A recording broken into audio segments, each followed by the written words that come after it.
for having me. Thanks to Kat for recommending or suggesting it, and of course yourself and Amanda for having me along, and everybody for popping on tonight.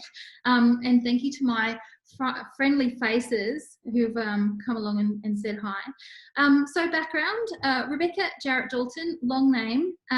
My business is called Two Red Shoes, and I've been in this business for 8 years, so I'm a mortgage broker. But I've actually been a mortgage broker for 19 years. And prior to that, I oddly worked in, let's call it almost graphic design in a printing firm, which was a small business. I've always worked in small business. And in that firm, I was really, really fortunate that my bosses believed in me, and they gave me the opportunity to take, shall we say, a test in almost all of the roles within the business. So I did a bit of time in sales, marketing, accounts, payroll, really diverse, production, really diverse, shall we say. I'm going to call it my apprenticeship in small business, and that's the way it felt. So if I I'm going to say I earned my stripes in small business, and that's really where I developed my passion for small business. So I know what I'm talking about, and I'm very old, and I've earned my right to, shall we say, talk about accounting and small business and the way that we can operate these things. I started my first mortgage broking business when I had my eldest daughter, because I thought that it was a business that I could operate of a night and be home with my babies during the day. I didn't really anticipate the fact that banks don't work nights. So it's one of those things that's sort of a bit all-consuming, but I really love it. It's a passion that I've developed and I enjoy. Okay, so some of the most common questions that I get asked about self-employed lending is what I want to touch on today, so that we can hopefully answer these, help you, hopefully something that will come up for you. Right now, if we can start with this, the reason that you should be looking at your lending, apart from the fact that nobody really wants a loan, we want the outcome. So we want the house or the investment property or whatever it does for you. And I'm going to say I'm particularly focusing on residential lending today. So your home or your investment property. The reason we want it, of course, is we want that home or that investment property and what it's going to do for you. We want it as economically as we possibly can, because of course then the more money we keep, the more money we can do something interesting with.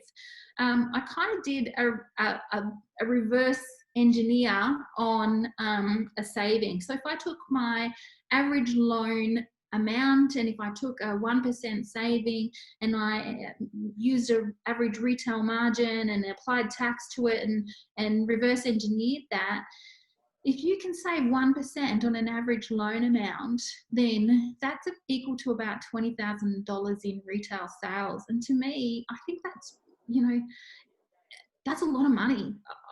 A 20K in sales generated, that sounds like, in anybody's language, an awful lot of effort to not have to generate, if perhaps picking up the phone can save you, it can save you that kind of money on a home loan.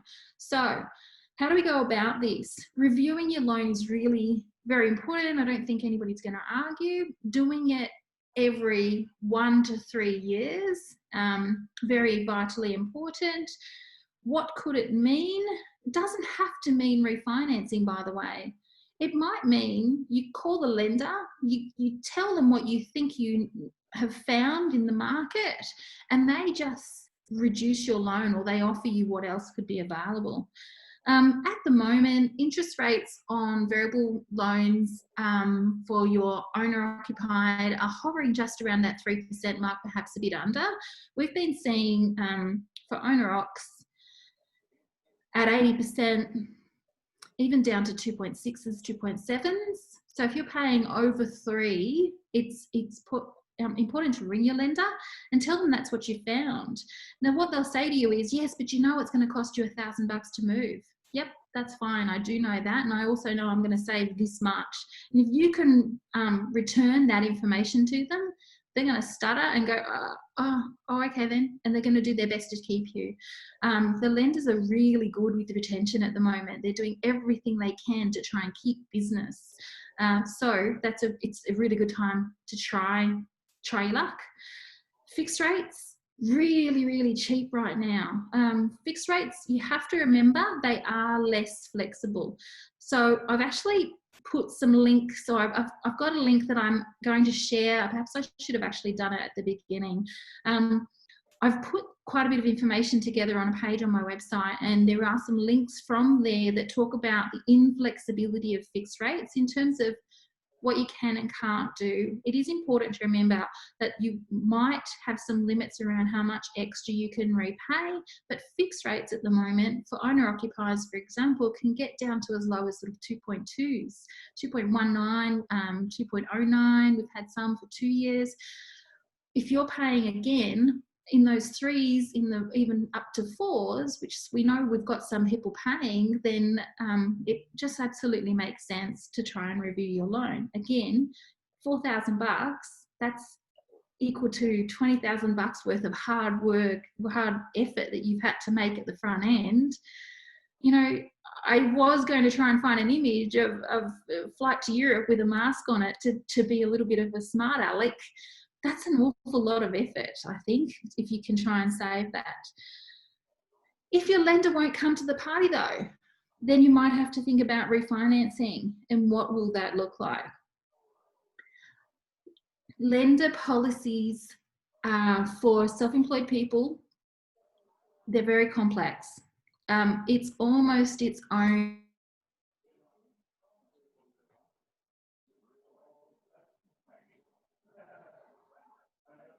Oh, I think Rebecca's internet has frozen there. Encyclopedia, shall we say. In a nutshell, your last average of your last 2 years tax returns. If you haven't got 2 years tax returns, there are certain instances where we can actually do something. Under 2 years, if you've been contracting, for example, and then you've gone from contracting as a PAYG into contracting as a self-employed person, there's something that we can do there. If you've gone as if there's something different than that, and you're from 12 months to 2 years, you might pay a bit of a premium, you might pay some mortgage insurance, but there's an opportunity there as well. Under 12 months, it's much harder, and I would have to look at it really, really strongly, and we would have to really put together a strong case. But it's much more challenging. You'd have to have a bigger deposit. Each case by case, I would say. So that answers one of the other questions. But let's talk about typically where you've been in business for 2 years.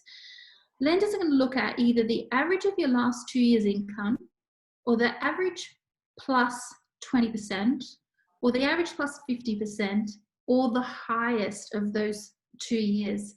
And which lender looks at which is very challenging to keep up with. Again, if you've got liabilities within your business, some lenders will ignore them. Some lenders will want you to add them into your own personal liabilities, which is a little bit hard because you've already deducted them from your tax return and now you've got to add them again. Some of them will let you add back things like depreciation, but it depends on what it is. So yes, we'll add back depreciation for that car or that computer, but no, we're not adding it back for your backhoe or your truck. And then some will ignore them altogether. The easy answer, you might say, is I just tell you who does what. But the thing is, it actually changes really rapidly. As well as that, lenders have quite a different appetite. So if I was to say to you that this particular lender on the same set of income figures will actually lend significantly more money than this lender, it would you'd be quite surprised. The difference can be up to $200,000 or $300,000 in circumstances. So it is something that becomes very difficult to do on your own. I'm not trying to be, I'm not trying to be a smart aleck there, and I'm also not trying to sell my services, or I'm certainly going to say to you, when you're looking to do this, there is a real value in approaching a broker. And I would suggest that if you ask your friends and family who they've used that's local to you, interview that person, ask them how ask them what their credentials are, see how you feel, get a gut feel for somebody who's good. Brokers generally don't charge a fee, so there is a lot of value in the work that we do. And as well as that, we can navigate through all of this and give you a whole heap of, shall we say, under the table discounts that perhaps you might not be able to get by yourself. It's an interesting thing. I've put a little side note to say, when we went through the Royal Commission last year, when the report was released, brokers were looking as though we weren't going to have a role any longer, which was obviously very upsetting for us. We then kept really close tally over the weeks following the report's release to see what business was coming in the door. And personally, I had 16 opportunities that came in the 2 weeks that followed the report's release that actually could not be placed with any Main Street lenders. So that was very interesting.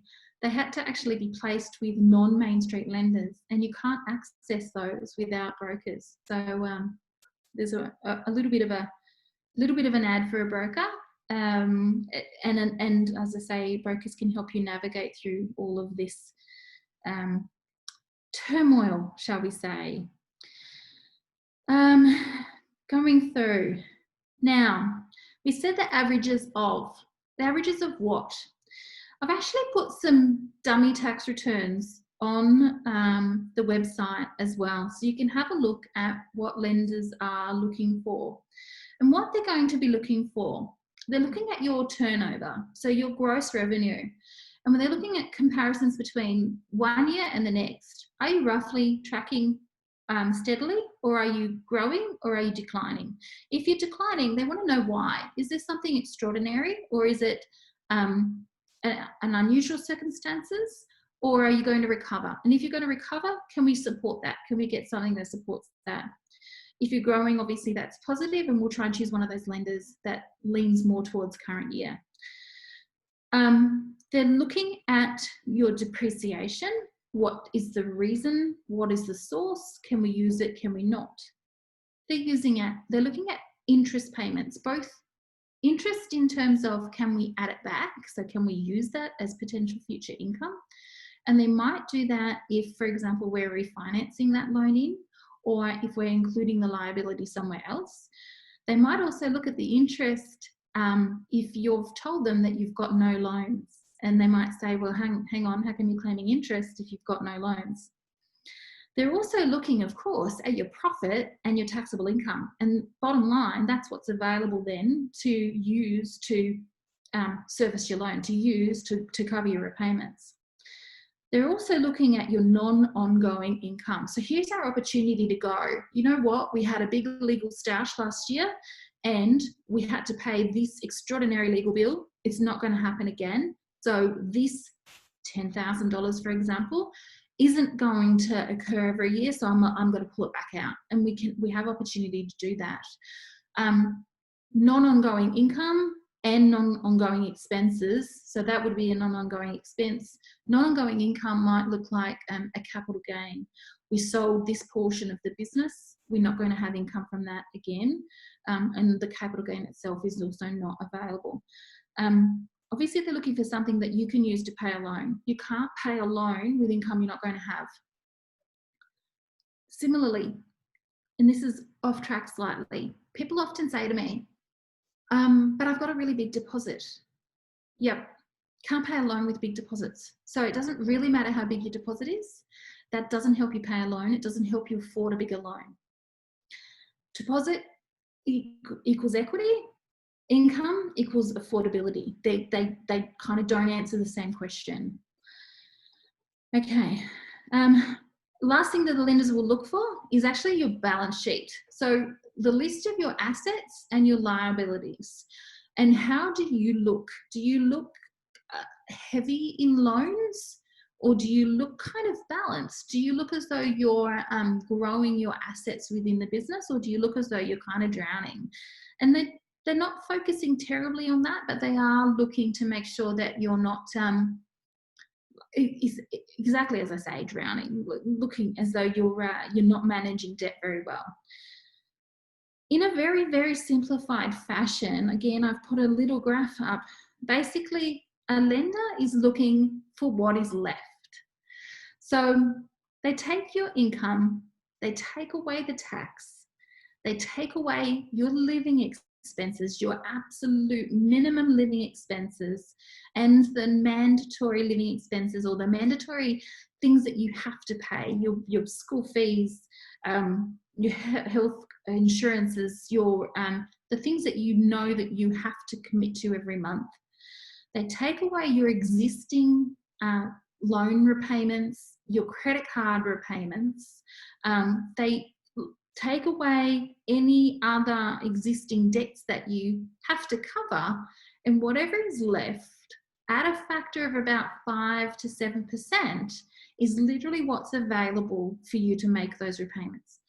If there is nothing left, then that is exactly what you can borrow, nothing. If there is very little left, then again, that scales down the loan. So how much you can borrow is really a factor of how much is left. The more you can leave in the kitty, then the more that you have available in terms of borrowing capacity. It really is as simplistic as it sounds. It really does come down to how much is left. So we've had a whole heap of media about the Uber Eats phenomenon, how much Uber Eats and takeaways can impact your borrowing capacity. Really what that was is the banks looking through your living expenses, looking at how much you have been spending, assuming you will do the same, and taking that off of your available income before they work out how much is left. Similarly, any kind of credit limits that you have, after-pay limits, zip pay limits, all of that squeezes down how much you have left. So when we're talking about getting yourself ready for credit, in terms of giving yourself maximum opportunities, get rid of anything that's unnecessary, close it down, keep the closure letters, evidence everything that you possibly can, and provide that, and that gives you the maximum opportunity to borrow as much as you possibly can. Of course, you don't necessarily always want to go up to the limit, and that's totally fine, but it gives you a wider range of lenders and it gives you a wider range of opportunity. I've put one example. So a credit card limit of $10,000 actually can mean a difference in terms of borrowing capacity of up to $80,000. And if you want to put that into a realistic kind of an example, well, $80,000, it could mean the difference between a 3 or a 4 bedroom home. And in fact, it could mean the difference between one suburb and the next suburb. So a $10,000 credit card limit has actually quite a significant impact. Imagine what that would do if it was a $20,000 credit card limit and you're not even using it. A lot of people will say to me, yeah, but I don't use it. I only use $2,000 of it. I understand. We have to think about the star city factor. So if you were to actually draw that limit all the way up to the top and take it to Star City and spend the lot, the lender is obliged to make sure that you can actually pay the entire lot off without going into financial distress. Hence why it has such a dramatic impact. I wish my topic was a little bit more interesting, but this is the bare bones of it. And I guess if you understand a little bit more of this, you can start to make some more interesting decisions, shall we say, or educated decisions. So one of the questions that I had to answer tonight is, how much do you need to be making in order to borrow? Well, the answer is really, how long is a piece of string? How much do you want to borrow? If we use that matrix, how much is left, we need to allow at least $17,000 as a minimum for our basic living expenses, because that's what the lenders will take. And then if we have a credit card, like I say, it's $380 a month that they take for a $10,000 credit card limit. So multiply that out. And we can start to squeeze back and work out how much you need to be earning in order to borrow however much you want to aim for. But that's based on minimums as well. So realistically, challenging question, the answer is maximize your income as much as you possibly can and minimize your expenses to give yourself the best opportunity with the widest range of lenders. The question of how long, you can borrow potentially when you've been self-employed for less than 2 years, but it's going to be more challenging. 2 years is utopia. 2 years is perfect. And by 2 years, I mean 2 full sets of tax returns showing good taxable income and an ABN that's been registered for 2 years. Under that, depending on circumstances, there are tricky ways of getting through the system, but it might not be as economic as it would be if you have a 2-year-old ABN and 2 years tax returns behind you. Doesn't mean it can't be done, just means it might be a bit more challenging. It also doesn't mean you have to stay in that loan for 30 years as well. So keep that in mind. You could, for example, and I'll give you one, I had a HR contractor and she was in her ABN for only 6 months. It made an awful lot of sense. She was making a lot of money. She wanted to buy an investment property. We were able to get her into an investment property and she sat tight in that for another 12 months. And then at the 12-month mark, her financials were just enough to get out and refinance back into what we call mainstream lending and economic pricing. So at the time, it was the right opportunity for her to buy. 12 months later, it was the right opportunity for her to get back out again. So again, it's not impossible. It just has to make sense.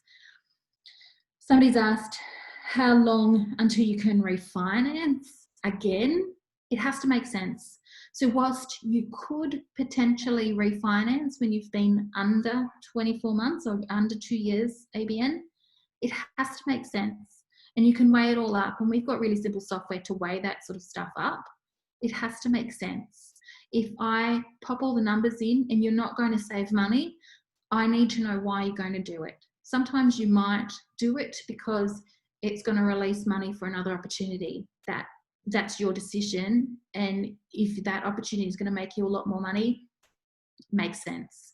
If that opportunity is not going to make you more money, very quickly we'll come to that rational decision and find that there's a better time to do it. Question, casual income. So casual income is a little bit of a hybrid. So if we look at self-employed income is really looking back at the last 2 years, what did you do? There's a little bit of a COVID catch there. So COVID at the moment is saying, what did you do for the last 2 years? And let's prove that you're still doing it. And I might say there's certain industries actually that at the moment that are very impacted. So certain industries, for example, tourism, unfortunately, there's not anything that you can probably do. Certain industries are obviously very significantly impacted and the lenders are being very shy around them. But let's look at self-employed and say, self-employed, predominantly the lenders are saying, what have you done for the last 2 years? Let's look at that. And PAYG is, what are you doing now? Let's look at that. Casual income is a little bit of a hybrid of those. It's what have you done and what are you doing now? Let's make a hybrid of those. And by that I mean, if you're working, for example, a 12-hour shift now and previously you were working a 14-hour shift, we're going to average those two. If you're working a 12-hour shift now, previously you were working a 20-hour shift, we're not going to average those two. We're going to take the 12. So casual income is nice to supplement whatever else you're doing, and we can absolutely do that. That's fine. But it needs to make sense. It needs to be consistent and ongoing, and it also needs to be averaged over a period of time. Now, averaged over a period of time. Depending on which lender, it could be 3 months, 6 months, or 12 months. Again, it will depend on a number of factors as to which one you actually aim for. I'm doing a lot of wiggling because that's what I do all day, literally. A lot of people think that mortgage brokers, all we do is, well, number one, cynically, they think we pick based on who pays us the most. That's actually, we have actually no clue who pays what because we don't care. And two, we just pick the cheapest loans. We can't. We have to pick who will approve you first. And then from who will approve you, who's the most economic. That's literally the way it works. Rebecca, we've just got a couple of questions. Evelyn, no, sorry. No, it's fine. No, it's just fine. I thought I'd jump in. Is it better to set up a business structure or can you apply as a sole trader? Either. Whatever you do, we've got to show consistency. So if you've been a sole trader for a long time and then you switch into for example, a company structure, get your accountant to write a letter that says why you did that and submit that to the lender as well. That's fine. We can do either. If I can tell you in a nutshell what the difference is from a lending perspective, when you're a sole trader, it's all you. All the income is you, all the liabilities are you. When you're a company structure, there's a definition. So some of the profit can stay with the company and some of the income can come to you, and some of the liabilities can stay with the company and some of the liabilities can come to you. There are instances when that can be helpful. There are also instances when that is not helpful. But generally, I'm choosing my words very carefully here because I cannot give accounting advice. Generally, I would prefer to see a company structure in most cases where there's going to be liabilities, because as I say, there might be an opportunity there for you to have some distance from perhaps some liabilities that might impact your borrowing capacity. At the end of the day, we have to make sure that everything's affordable. So we're not going to step away from checking our affordability, but there might be that degree of separation, shall we say. I personally prefer a company trust structure, but that's a whole different kettle of fish. Thank you. And then another question from Karen. Would they look at a previous business? I ceased being a director in my company in October and have started a new business in February. Okay, so they'll look at you and they'll say, you know how to run a business. That's great. But they will say what is consistent and ongoing. So in terms of lending, the reason that the 2 years rule comes up is because if a business is going to fall over, it generally does so within the first 2 years. That's just, perhaps it's an unfair rule, but that's just the way that it has unilaterally been evolved. So you pass the I know how to run a business test, but now we have this, you're in a new industry, new structure test, and additionally you have a new income stream or a new venture. Is the new venture going to survive? And what is the new venture going to look like in terms of revenue? So it's going to be, it's not a straightforward answer. It's certainly going to be stronger than a brand new person who's never been self-employed before. Answer is not impossible. Wonderful. Okay, we have another question, good question from Marissa. Considering putting mortgage repayments on hold over the COVID period, will this affect us next year refinancing? Yeah, who the hell knows?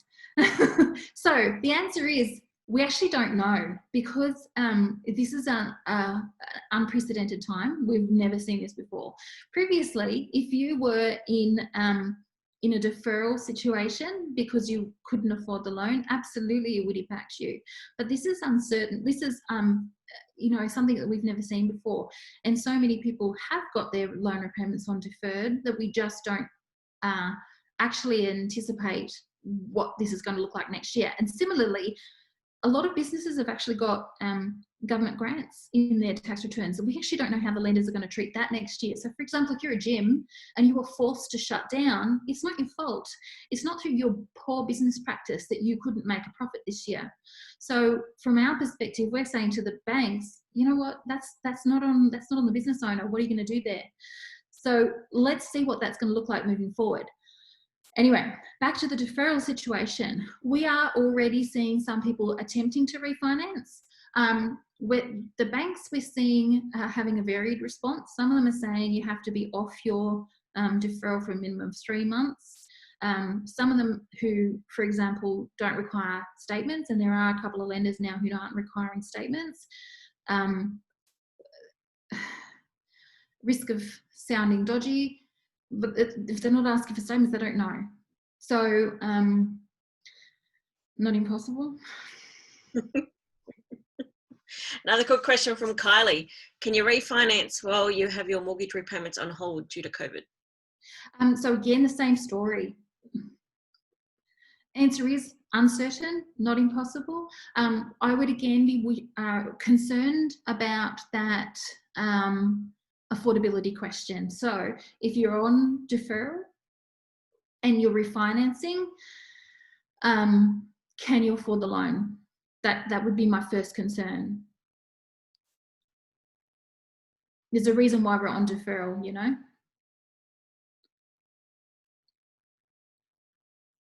Okay, great. That's all the questions we have at the moment. I've got one over here. So somebody asked earlier, is construction any different? And may I say, I love construction loans. So from an income perspective, construction is not any different at all. It's treated exactly the same way. But from a loan perspective, construction loans are actually very different than regular loans. They're kind of like a cha-cha, which is fun because you have to get an approval for the land and then a approval for the build, but you don't want to buy the land before you've got your build approval, and you can't get your build approval before you've got your land, and it's kind of like this sort of structure, but it's quite straightforward if you know what you're doing. So we've got I've got a fact sheet on building that's quite easily set out as to how you go about it, and quite a good process around how to go about a construction loan. Somebody else asked as well, what are the business loan interest rates? Well, business loan interest rates are, you know, how long is a piece of string question. It depends on whether it's a secured loan or an unsecured. It depends on whether it's an overdraft, what type of lending it is. There are some people out there like the likes of Prosper who are doing some pretty economic unsecured lending, and they'll sort of lend up to about typically even up to about 100% of your monthly turnover, which is phenomenal. Unsecured interest rates around about the 10%, 9.99% per annum for businesses that have been going for for at least 12 months. That's sort of pretty cheap and easy to get money. If you've got it secured against your house, of course, it's typically just around about residential rates, so around about the high threes, even if they treat it as investment lending. If it's an overdraft, it's going to be a bit more expensive, or personal loans, of course, they're going to be around 13s, that sort of money. So business lending typically is relationship based. It's either through the bank that you bank with, or it is through a specialized business kind of lender, somebody like a Prosper. Liberty's just released one. I'm trying to think what it's called. Trying to think what all the others are called. There's a few on the market now that are specialized in small business lending and unsecured stuff as well. Have I stunned everybody into silence?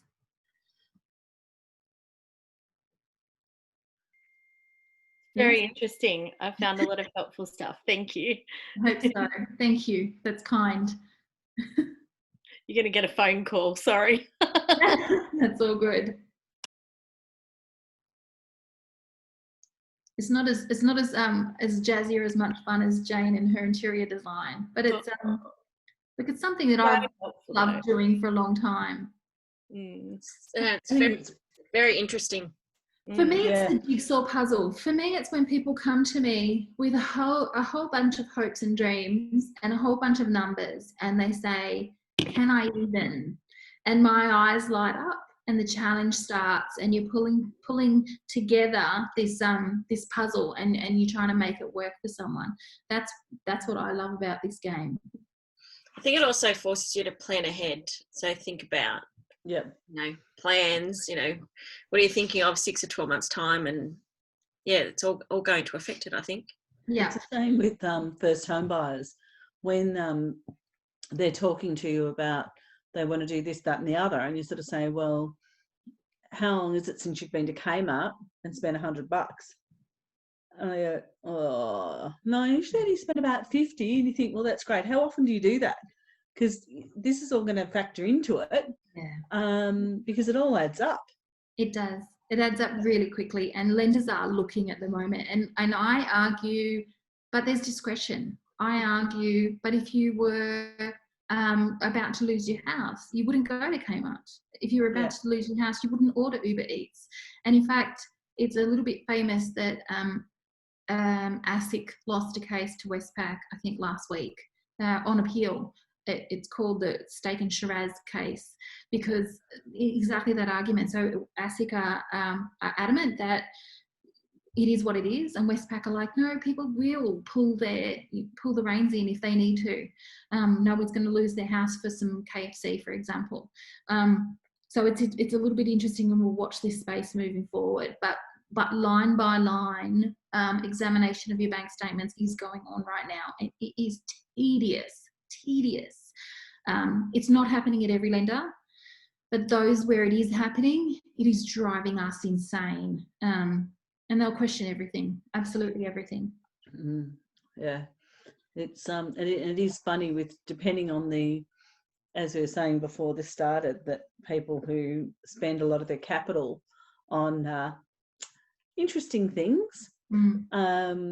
And I know with first home buyers, they go out and they spend money, and you think, was that necessary? Did you need to have that brand new couch? Did you need that TV? Because it seems to show a bit of, I'm not going to say flippancy, but a bit of, I can't think what the word is, that they're not really thinking about the long term with it, that they're buying frivolous. I think like the boobs, they're buying frivolous things.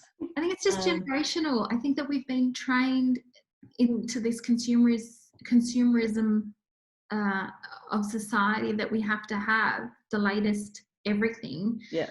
But we don't. We can survive without it, and we will, and perhaps it'll swing around. Yeah.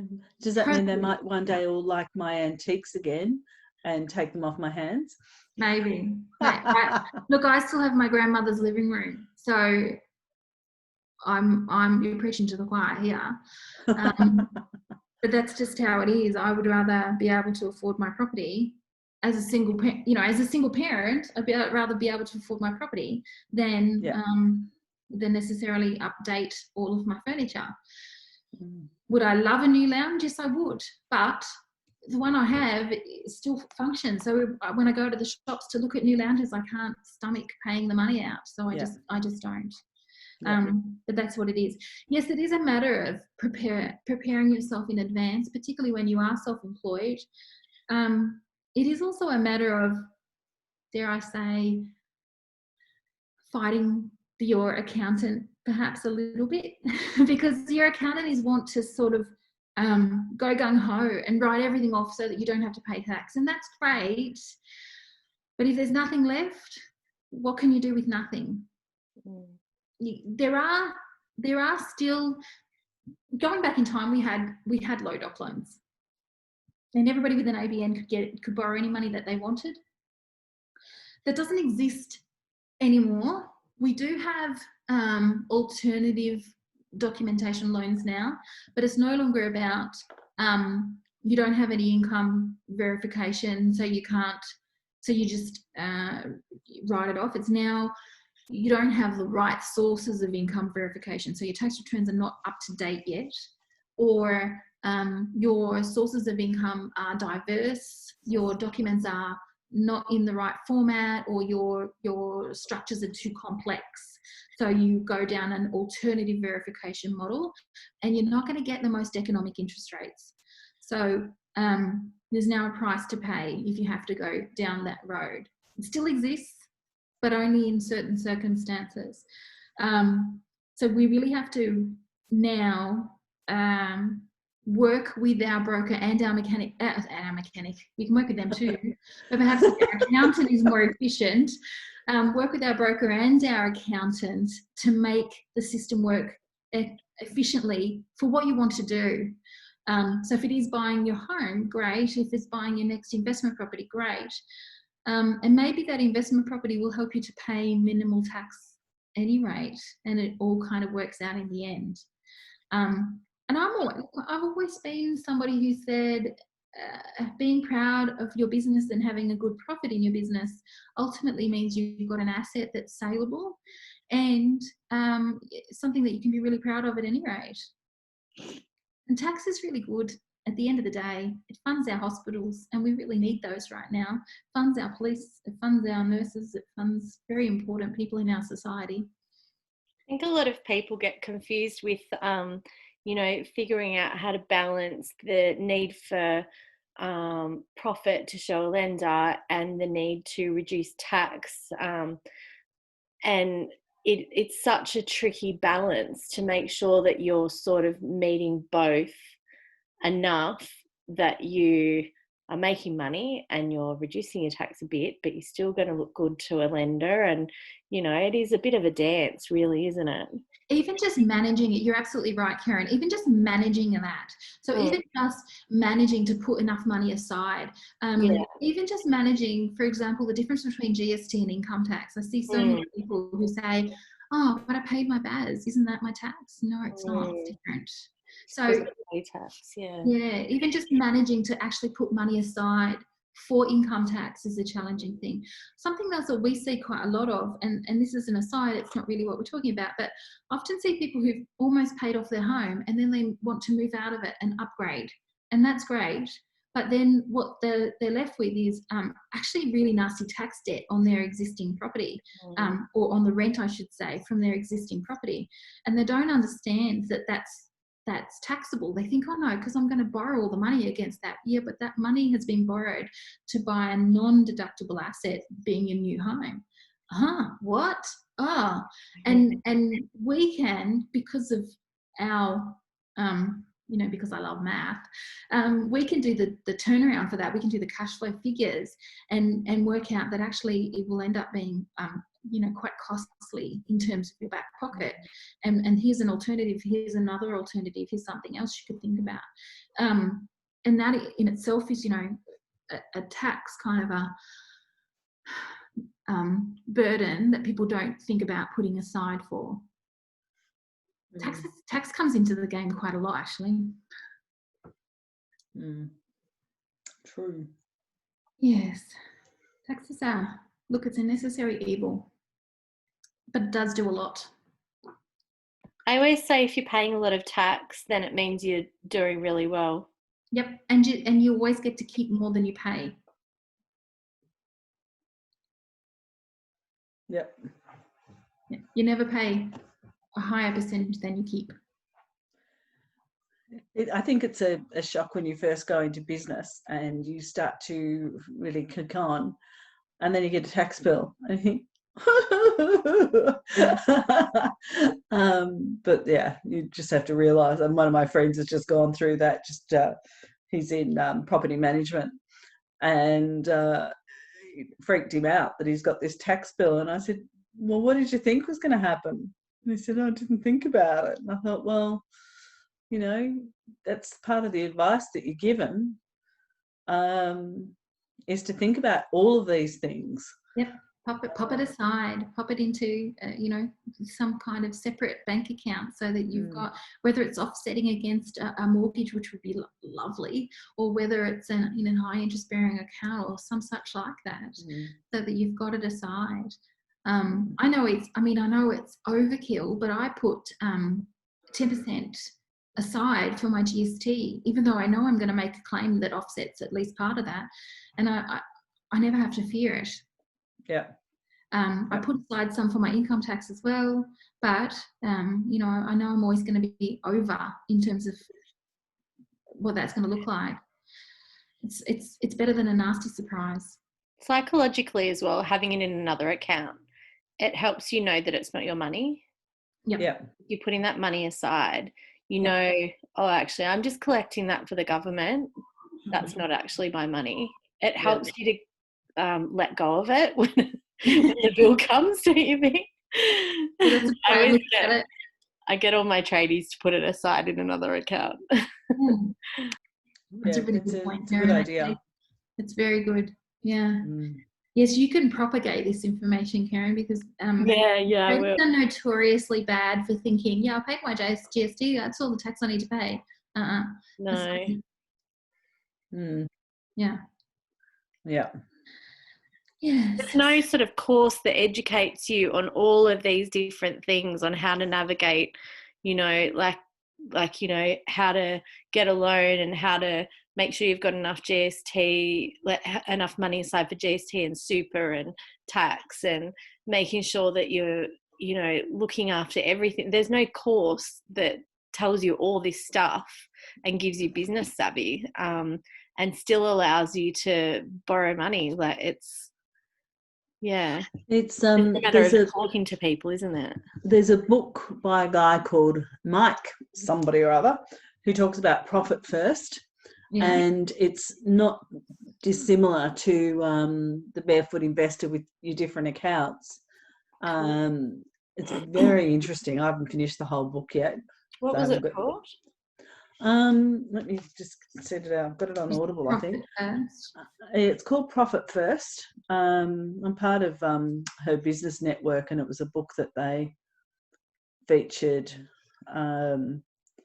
with that. And it's just an interesting way of, Mike Michalowicz, and it's just called, Profit First. Because it is a thing, you know, I've always put money aside for GST, super, so that, you know, at the end of the quarter, it's not a shock and you're not trying to get the money. And real estate, you know, we're used to the concept of trust accounts. You don't touch this money. But I think, putting aside money for income tax as well, and it's kind of a slush fund, really, isn't it? Not a slush fund, but it's a rainy day kind of, put it away so that when you do need it, you've got it and it doesn't cause you a financial disaster. Oh, is that your website? Yeah, so I've just put through the page that I was speaking of earlier, which has the dummy tax returns that I've just highlighted what the lenders are looking for, if that's of interest to anyone.